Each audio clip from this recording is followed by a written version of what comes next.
Well, Pastor Kevin Miller's back in the office today, and so this is probably going to be the final episode of An Encouraging Word.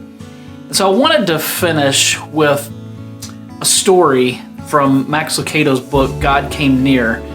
And it's a story where he kind of reminds us of the importance of taking time each day to really consider what God's done and to make sure that we're making the most important things in our lives. And so he writes this story and he tells about how one day they were at some friend's house and their 2-year-old daughter fell in the pool.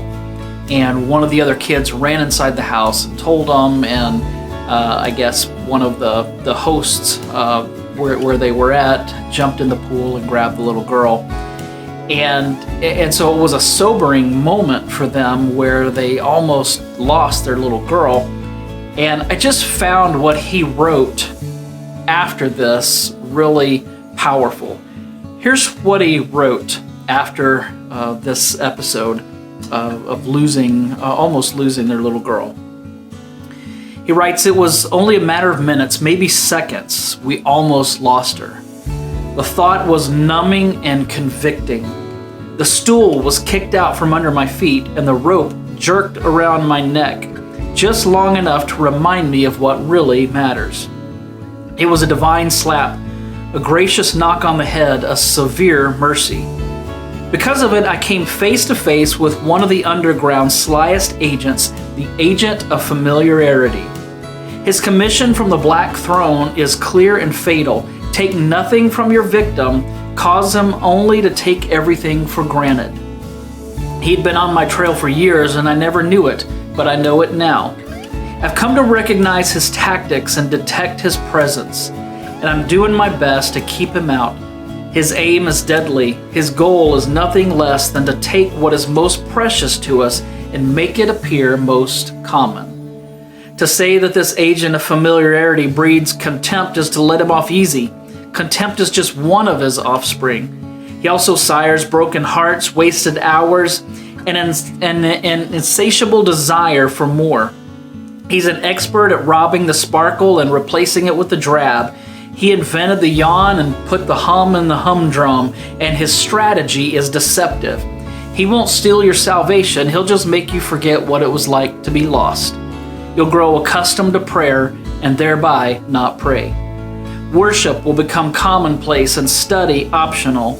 With the passing of time, he'll infiltrate your heart with boredom and cover the cross with dust so you'll be safely out of reach of change.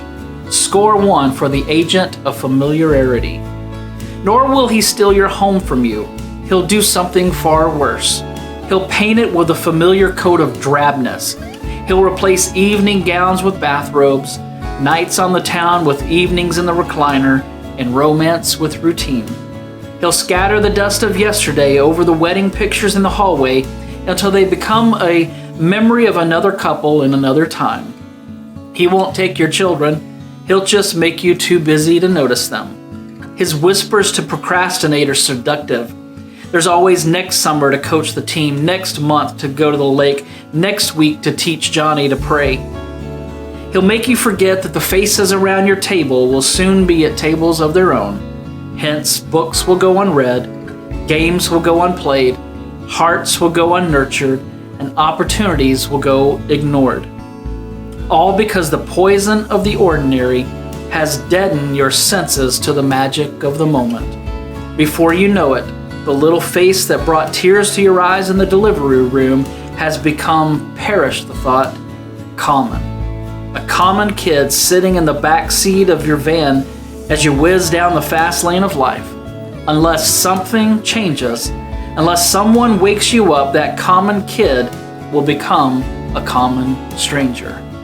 Powerful words, and I hope that, like you, it reminds me, it brings tears to my eyes to read this and to consider all of the mistakes that I've made throughout my life.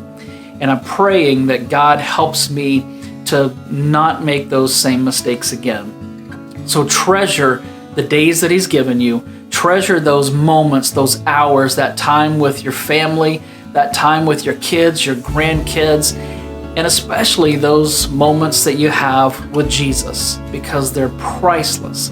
And I think God wants us to be reminded to make sure we make the most of every magical moment He gives us. God bless.